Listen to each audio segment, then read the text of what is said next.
বহুল প্রতীক্ষিত ছবি তেরে ইশক মে বক্স অফিসে ঝড় তুলেছে।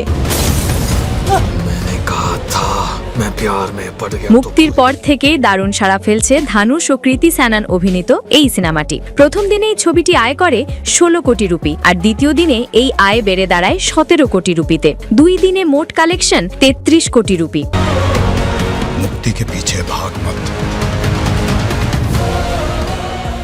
এই আয়ে ছবিটি ইতিমধ্যেই পিছনে ফেলেছে কঙ্গনা রানাওতের emergency lifetime collection 23.75 crore rupee. তবে সামনে আছে বড় টার্গেট শহীদ কাপুরের দেবা, যার লাইফ টাইম কালেকশন 55.8 কোটি রুপি। দেখা যাক তেরে ইশক মে কি সেই রেকর্ডকে স্পর্শ করতে পারে।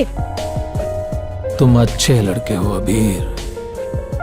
এবার আসা যাক ছবির গল্পে। এই ছবির কেন্দ্রীয় চরিত্র মুক্তি, যার ভূমিকায় অভিনয় করেছেন কৃতি স্যানন। সে প্রেমে পড়ে শঙ্করের, যার চরিত্রে ধানুষ অসাধারণ গভীরতা দেখিয়েছেন। শঙ্কর একজন বিদ্রোহী, আবেগপ্রবণ, অস্থির যুবক। হঠাৎ এক অনাকাঙ্ক্ষিত ঘটনায় মুক্তি ও শঙ্কর আলাদা হয়ে যায়। এ বিচ্ছেদ শঙ্করকে নিয়ে যায় প্রতিশোধ, যন্ত্রণা আর উন্মাদনার চরম পথে। তার ঘোষণা, পুরো দিল্লি জ্বালিয়ে দেব। তাদের তীব্র প্রেম, অস্থির আবেগ এবং ধ্বংসাত্মক যাত্রায় সিনেমার মূল চালিকা শক্তি। ছবিটি পরিচালনা করেছেন আনন্দ এল রায়, যিনি ইমোশন আর সম্পর্ক ভিত্তিক গল্প বলায় ভীষণ দক্ষ। প্রযোজনায় রয়েছে গুলশান কুমার টি সিরিজ এবং কালার ইয়েলো প্রোডাকশনস। সব মিলিয়ে এটি একটি বড় স্কেল, আবেগময় এবং ভিজুয়ালি ইম্প্যাক্টফুল প্রজেক্ট। দর্শকরা প্রশংসা করছেন ধানুষ কৃতি জুটির অসাধারণ কেমিস্ট্রি এবং ছবির ইমোশনাল রোলার কোস্টারকে। অনেকেই বলছেন এই ছবিকে ধীরে ধীরে বক্স অফিসে আরো বহুদূর যেতে দেখা যেতে পারে।